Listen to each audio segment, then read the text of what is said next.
Buongiorno Antonio Di Pietro, l'Italia dei Valori. Allora, Letta ha detto, o avrebbe detto, no, vabbè, una manovra da paese serio, senza condizioni imposte dall'Europa e con tanti interventi redistributivi. È vero, secondo lei? O no? Andiamo con ordine. Sì. Io credo che in che cosa sia consistita la manovra di ieri l'abbiano ben espresso la maggioranza, il collega del PD e la collega del PDL, che hanno detto esattamente che non è stata fatta nient'altro che non una manovra, ma una legge di stabilità. Sì. Una cosa è la manovra, altra cosa è la legge di stabilità. La legge di stabilità vuol dire far quadrare i conti. La manovra è impostare un programma per portare a un beneficio, a un risultato positivo.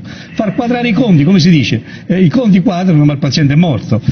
Questa è la situazione. Allora, premesso quindi che io credo che un governo che ha come maggioranza di larghe intese, come diceva la sottosegretaria, avrebbe dovuto avere il coraggio di fare di più.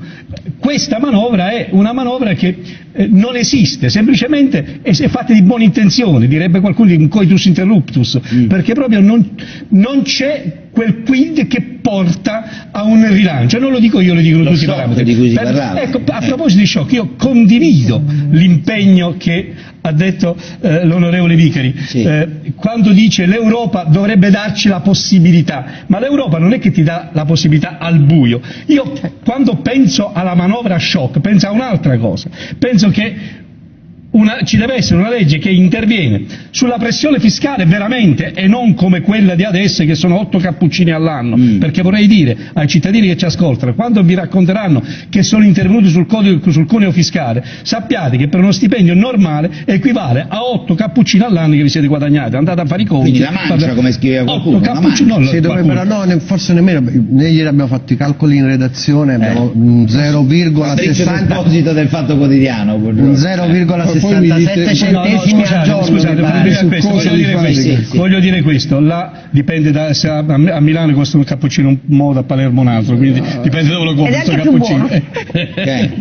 Io quindi la manovra immagino un intervento forte sulla pressione fiscale, un intervento forte sull'evasione fiscale. Io ho letto stamattina, e mi auguro che non sia vero, che per recuperare qualche soldo hanno previsto una nuova sanatoria dei capitali illecitamente detenuti all'estero. Fin quando tu dici porta a porta illeciti capitali all'estero, che poi ti do 4 soldi come hanno fatto con le slot machine, che devono dare decine e decine di miliardi, sì, che qualche centinaia di milioni gli hanno abbonato tutto. Voi capite che incentivate la criminalità, l'illegalità. Io immagino una manovra che interviene sulla spesa e sul debito pubblico, quel debito che dalla Prima Repubblica ci portiamo, tanto che oggi non riusciamo neanche a pagare gli interessi sulla manovra. Allora, in soldoni che cosa voglio dire? Voglio dire, diciamo le cose come stanno. Questo governo non ha avuto il coraggio di fare un provvedimento mettendo con le spalle al muro il Parlamento. Questo Parlamento è un Parlamento in cui per raggiungere, mantenere questa maggioranza devono arrivare a un compromesso, che mi dispiace non condividere la posizione di Boccia quando dice non è un compromesso. È un compromesso questa manovra, altrimenti sarebbe stata fatta in un'altra maniera. Mi dice solo una cosa, prima di coinvolgere sia D'Esposito sia il professor Sapelli. Quando lei dice bisognava aggredire la spesa, dove l'aggredirebbe lei? Ma voglio dire, cominciando, a che servono gli F-35? A che serve? Oggi bisogna rivedere e rivalutare anche a che serve mantenere ancora questo impegno sull'alta velocità. In realtà la TAP che l'ha fermata anche la Francia, quindi voglio dire, a che serve mantenere una spesa pubblica? La spesa, per esempio, ha detto una cosa importante il Presidente Boccia, sì, ha detto una cosa importante e sarà molto importante vedere quali risultati porterà.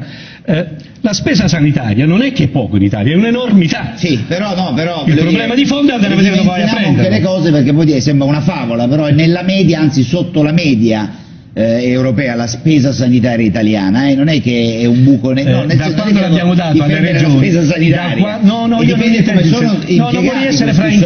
vorrei essere frainteso, non intendo aggredire la spesa sanitaria, intendo aggredire tutti quei carrozzoni che mi stanno intorno. Io adesso le province che ci stanno a fare, le tante comunità montane, i tanti consorzi, c'è una marea di spesa pubblica su cui si può intervenire per ridurre a cominciare dal buon esempio. Il buon esempio è quello di intervenire proprio sui grandi carrozzoni di Stato e ridurne le spese. Io credo che si possa fare. Allora, sulla spesa corrente va ridotta la spesa corrente indubbiamente, quindi quando non ci stanno più i soldi si elimina anche le macchine blu, per l'amore di Dio. Vi faccio un esempio, ho fatto un altro esempio ben più completo. Quindi che cosa voglio dire su tutto questo aspetto? Voglio dire che credo che mai come in questo momento, con una maggioranza parlamentare bulgara, un governo che fatti di giovani rampanti, così si qualificano, o di neodemocristiani, come lo vorrebbero qualificare altri, ma come lo vorrebbero qualificare altri, io personalmente ritengo che ogni persona vada valutata per sé. Il giornale oggi Nicola Porro scrive una manovra democristiana, cioè quella che dice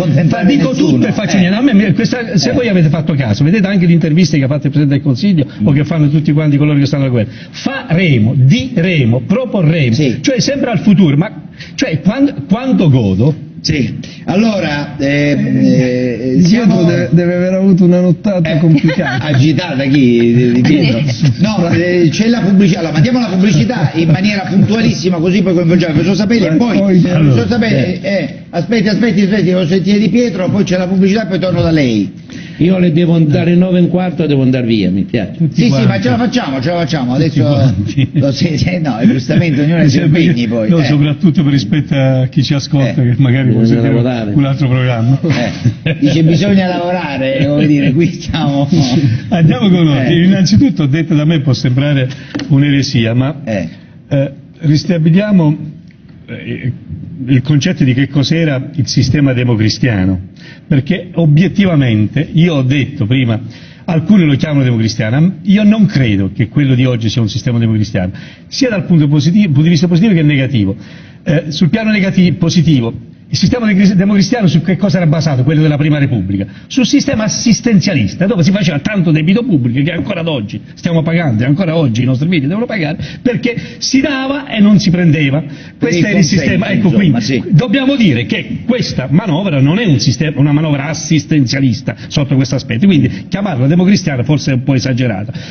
In che cosa invece è peggio del sistema democristiano? Che è molto demo e poco cristiano. Nel senso che fa molto fumo, fa molto vedere, faremo, diremo, ma in concreto, quando c'hai una maggioranza della miseria come questa, dei 2/3 del Parlamento, c'hai un governo che dice, io non condivido, con tutto il rispetto che ho e la stima, l'ammirazione per l'amico Boccia, non condivido l'idea che lo deve fare il Parlamento, è il governo, è chi guida la macchina che deve prendere una decisione e assumersi le sue responsabilità, e poi il Parlamento gliela approva, glielo boccia e se ne va a casa o continua a governare. Ma questa idea che ti dice, io ti dico dove devo andare, ma ditemi voi come andarci, e voglio dire che ecco, non uso le parole che ho detto prima perché si dice che non ho dormito stanotte, però mi pare che sia una realtà che non porta da nessuna parte. Ecco perché io questa manovra non la condivido, ecco perché io non condivido il concetto di aver messo insieme cani e gatti per non produrre niente. Ecco perché io dico che al più presto si faccia una legge elettorale, si torna all'elezione e che sia il cittadino a scegliere da chi essere governato per fare che cosa.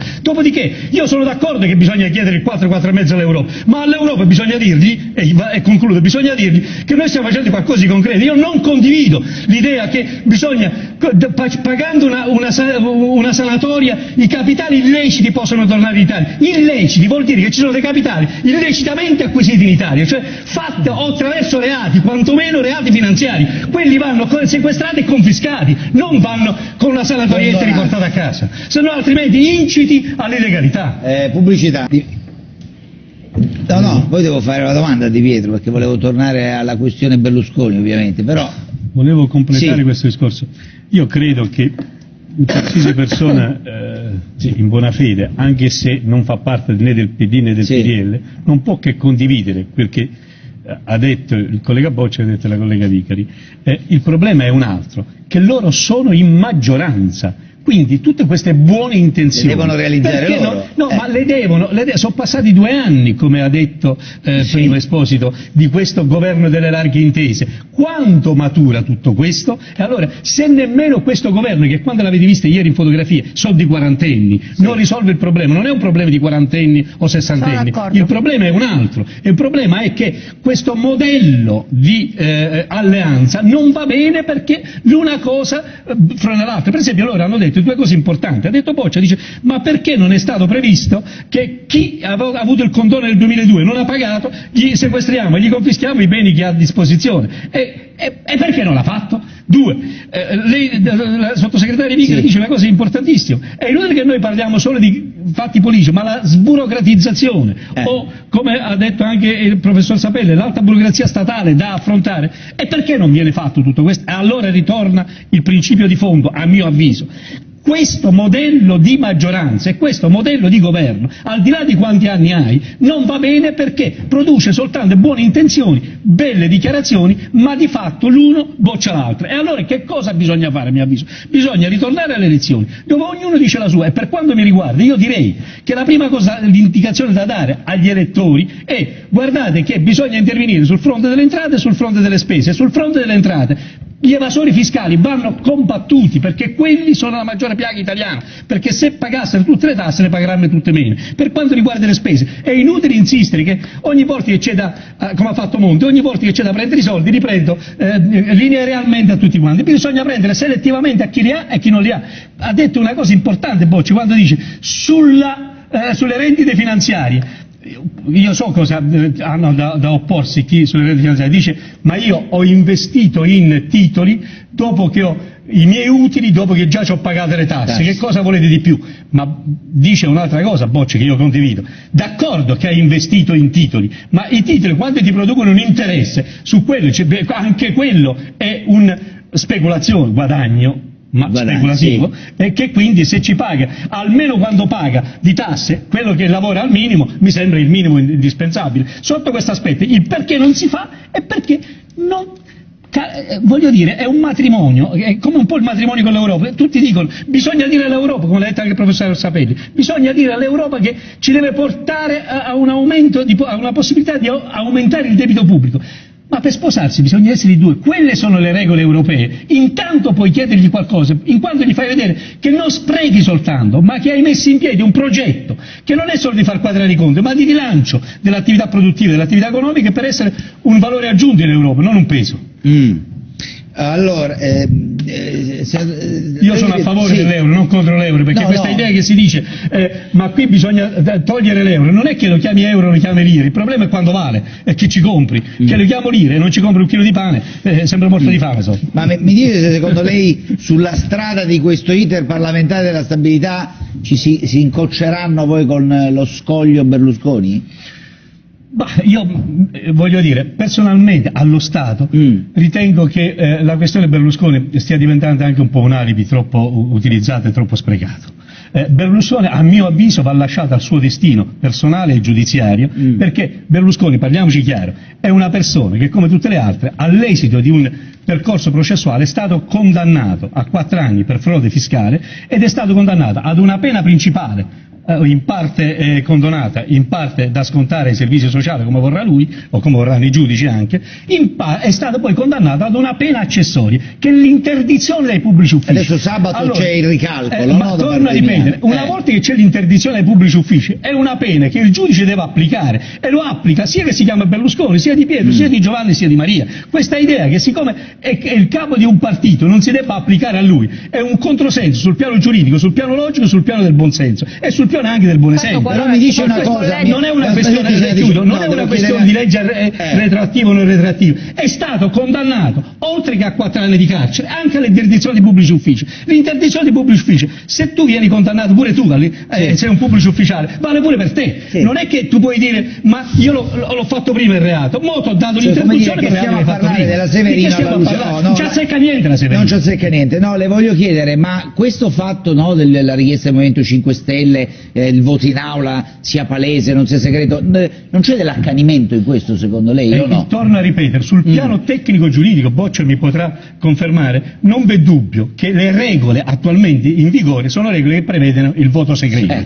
Quello che io mi pongo proprio sul piano diciamo così etico, in un momento così delicato, con un personaggio che è sotto processo per aver comprato senatori e per far quadrare i conti a uso e consumo suo. Non è meglio che ognuno abbia il coraggio, la responsabilità, l'umiltà, il senso di dovere etico di dire io ti faccio vedere a chi voto, io voglio che Berlusconi sia graziato, voglio che Berlusconi rimanga in Parlamento e lo dico ad alta voce. Quello di nascondere la mano per poter fare come ti pare e piace, a quel punto io credo non solo che possa essere la mano di Berlusconi che De Gregorezza, ma possa essere un'altra cosa, la mano dello sciripotino o del Razzi di turno che dice: chi me lo fa fare andare a casa a me? È meglio che voto in questo modo, in modo che non cade il governo, non si scioglie il Parlamento e io che sono un nominato del Signore resto in Parlamento. Lo sciripotino lei qualche senso di colpa ce l'ha ancora? Ce l'ho ancora, certo che ce l'ho ancora, mi mangio le mani. Ecco perché io dico, io ho già chiesto scusa al Parlamento e ne sto pagando le conseguenze, perché se sono a casa è per aver fatto anch'io degli errori, non è che perché io non me la prendo con gli altri, me la prendo con me stesso. Ecco perché ho voluto ricominciare da capo con l'Italia dei Valori, in cui ho ricominciato dai banchetti e dal dialogo con i cittadini, proprio perché ho ritenuto che questa idea Bossi, Di Pietro, Berlusconi, adesso sembra che ci sia Renzi, eccetera, questa idea del partito affidato all'uso del Signore dura lo spazio. È durato tutta la Seconda Repubblica, però. È durata la Seconda Repubblica, è durata anche troppo, bisogna toglierlo. E io sono il primo che ha fatto un passo indietro, tanto che ho tolto pure il mio nome dal simbolo. Senatrice Vicheri, diciamo. Però diciamo le cose come stanno, il problema è questo. Lei ha ragione, lui ha ragione quando dice il PD ha detto che voterà a favore della decadenza di Berlusconi. Il PD ha detto. Il problema è una cosa dice il partito, una cosa dentro chi mette il dito lì come lo mette quel dito lì. Perché già abbiamo visto che l'esperienza Prodi cosa ha fatto? Che hanno detto l'esperienza è stato mandato a casa Prodi perché l'hanno fregato quelli, l'hanno fregato i suoi. Ancora ultimamente, voglio dire, questo Parlamento, con questa legge elettorale, dove sono solo dei nominati e dei graziati dalle mani dell'unto di volta in volta che si chiama, è stato, anch'io ho indicato delle persone, anche Grillo ha dovuto fare così. Torno a ripetere. Torno a ripetere, una cosa è fare le primarie, una cosa è voglio restare in Parlamento perché si sia andato per grazia ricevuta, una cosa è fare le primarie, una cosa è aver fatto le primarie e altra cosa è non aver ricevuto le voti di preferenza dagli elettori. Quindi io sono dell'idea che prima di tutto bisogna fare una nuova legge elettorale che rimette in mano ai cittadini, sto diventando un renziano forse mi dirai, ma prima di tutto bisogna fare una legge elettorale che dia in mano ai cittadini la possibilità di andare prima, e quindi facciamo questa cosa qua invece di correre tempo. Secondo luogo, adesso con tutte queste emergenze che abbiamo, dover condizionare la vita del governo, la vita del paese, l'economia del paese al fatto che Berlusconi deve rimanere impunito, a me sembra un'assurdità, come sembra un'assurdità in questa emergenza, con tutto il rispetto per il capo dello Stato, che non credo che l'abbia fatto per Berlusconi, quindi chi accusa il capo dello Stato di questo a mio avviso offende la verità, però l'idea di procedere all'indulto e all'amnistia adesso che ci azzecca, perché non è questo che risolve il problema carcerario, non è questo, a mio avviso non è questo che risolve il problema delle carceri italiane. Fate la depenalizzazione dei reati che non ci azzeccano niente con l'allarme sociale, aumentate il numero delle carceri, ma non ogni analisi si può ma questa idea di fare l'indulto e l'amnistia perché ogni 7-8 anni mi si riempie le carceri è un'idea, siccome non c'ho posti per tenere dentro i delinquenti li metto fuori, ma è una stupidaggine, non è cavolo. È renziano, pensa come Renzi, ha fatto anche fattiano, e sono anche fattiano. La decadenza di Berlusconi è un falso problema politico.